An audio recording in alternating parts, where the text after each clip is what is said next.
mengucapkan apresiasi kembali kepada penyidik Polres Metro Jakarta Selatan yang saya lihat dalam perkembangan beberapa minggu terakhir telah menunjukkan penanganan yang lebih profesional, yang lebih komprehensif dan detail. Tadinya kan kita kalau melihat dari pernyataan dari NM dan pengacaranya Fahmi, sepertinya 2 minggu setelah dilaporkan oleh NM, itu Fadel kan akan naik sidik, tersangka dan ditahan. Saya masih ingat itu, statement itu. Tetapi saya dengan pola strategi yang saya mainkan bersama dengan tim saya mengatakan bahwa jangan lakukan lompatan-lompatan penyidikan tanpa SOP yang jelas. Kenapa? Karena saya menghindari terjadinya mystery of justice. Penanganan hukum yang keliru, yang bisa saja diduga dipaksakan. Nah, tetapi saya melihat ke depan ini dan makin ke kini, kelihatan bahwa penyidik mulai mengakomodir, kalau saya katakan ya hampir semua permintaan dari saya sebagai tim hukum dari saudara Fadel.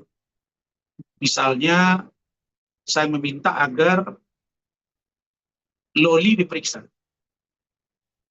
Dari awal kita sudah minta. Karena kita tidak mau Loli itu mengeluarkan statement dari safe house. Tapi dia harus diperiksa, dan saya minta juga ketika pemeriksaan itu didampingi oleh pihak dari yang independen. Misalnya Kementerian PPA dan atau Dinas Perlindungan Anak di DKI Jakarta atau Jakarta Selatan. Saya sudah dapat informasi bahwa dari Ibu Ice selaku Karo Hukum, Ketua Biro Hukum Kementerian Pemberdayaan Perempuan dan Perlindungan Anak, bahwa safe house itu benar-benar house, memang benar-benar safety. Jadi tidak bisa diintervensi, dan saya terima kasih dengan pernyataan Ibu Ice. Kenapa? Karena kita khawatir pada waktu itu akan ada upaya-upaya pembalikan informasi. Misalnya NM kemarin bilang bahwa Loli menyesal membangun hubungan dengan Fadel, LM menyesal seolah-olah dia sudah berkorban begitu banyak, dananya digunakan, lalu kemudian dia diperlakukan begini. Nah, itu kita dari awal tidak percaya dengan kata-kata itu. Makanya saya minta agar Loli dihadirkan. Nah, lalu kemudian saya dapat info sejak 3 hari yang lalu, Loli akan diperiksa hari Senin, tanggal 2 Desember. Dan saya mendukung penuh pemeriksaan itu. Tetapi perlu saya sampaikan bahwa itu klien kami, saudara Fadel, dia mau datang. Dia mau bertemu dengan Loli. Nah, kalau dari segi pendekatan hukum, tidak ada yang salah di situ. Kalau Loli nanti kalau Fadel misalnya datang, dia ingin ketemu, boleh saja. Sama halnya misalnya ketika Fadel diperiksa, kemudian LM datang atau NM datang atau pengacaranya datang, sah-sah saja. Sepanjang tidak mengganggu proses pemeriksaan. Tapi saya beritahu ke Fadel secara etik itu kurang baik. Karena itu saya beritahu Fadel, you nggak usah datang. Tapi kalau nanti Fadel ternyata datang dengan norma-norma yang benar, mungkin mau dia say hello, atau dia mungkin sayang, ya dia ingin menyampaikan sikap dia bahwa I love you forever misalnya, ya saya ingin berdoa aja kamu, mudah-mudahan kita berjodoh, mohon doa supaya orang tuamu NM merestui kita, itu bisa saja terjadi. Nah, secara etik mungkin kurang pas, tapi kalau secara norma hukum nggak ada yang salah di situ. Karena dia kalau mengatakan rasa cintanya, tapi untuk dia rajut nanti ber 18 tahun kan bisa jadi. Karena dalam perkiraan saya bisa jadi nanti kalau sudah umur 18, LM dengan Fadel ini akan mengambil langkah sendiri yang yang menurut mereka pantas untuk mereka lakukan tanpa melakukan pelanggaran. Jadi ini begitu besarnya rasa cinta Fadel terhadap Loli. Dan Fadel ini menghubungi istri saya juga.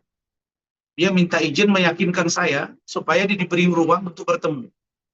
Nah, jadi saya cuma ingatkan, jangan diganggu karena nanti secara etik kurang baik. Tapi kalau secara hukum ya, siapa bisa melarang? Kan jatuh cinta terhadap anak di bawah umur boleh. Yang tidak boleh itu dinikahi. Itu pun kalau umur 17 tahun diizinkan, diminta persetujuan ke pengadilan melalui UA atau misalnya kantor urusan agama, boleh. Nah, jadi saya ungkap ini, ada yang bilang, kok Rasman sibuk menjodoh-jodohkan? Bukan saya sibuk menjodoh-jodohkan.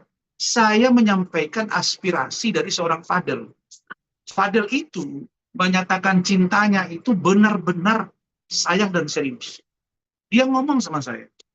Dan orang tuanya nggak bisa berbuat apa-apa, karena memang Fadel itu bulat hatinya. Dan LM itu selama berhubungan dengan Fadel, dan berhubungan baik dengan keluarga Pak Bajide, Pak Umar, dia memang berubah. Dia sholat, dia puasa, dia pakai hijab, dan lain-lain. Ini sebuah progres yang luar biasa. Makanya, kalau menurut saya, kan tersiksa mereka berdua ini. Loli mencintai Fadel, Fadel mencintai Loli. Saya dikirimi video. Video Loli itu bagaimana dia menceritakan kisah cinta dia dengan Fadel. Dan saya melihat di tangannya Fadel itu masih ada gelang yang diberikan Loli. Fadel berharap betul gelang itu jangan diambil. Karena gelang itu bagian dari cinta mereka, beda dengan handphone. Kalau handphone itu mungkin ada pemeriksaan, ada chattingan, ada video atau apa. Tapi kalau itu tidak. Jadi dari kami apresiasi yang tinggi dengan pemeriksaan Loli. Kami berharap Loli akan memberikan keterangan yang jujur, yang benar, dan akan memberi kepastian hukum. Tapi sekali lagi saya ingatkan, agar pengacaranya, Fahmi dan juga NN, untuk tidak mendahului, seolah-olah tanggal 20 sekian, tanggal sekian Desember, sebut-sebut ini sudah 2,5 bulan, nggak ada apa-apa. Ya udahlah, yuk nggak usah banyak cerita A, B, C, dan lain-lain. Tunggu saja. Nah, kenapa?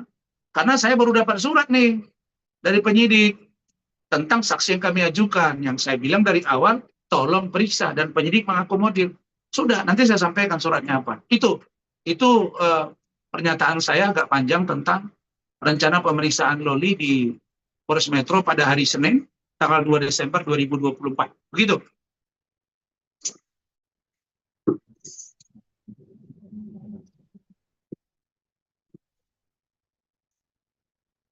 Silakan. Halo?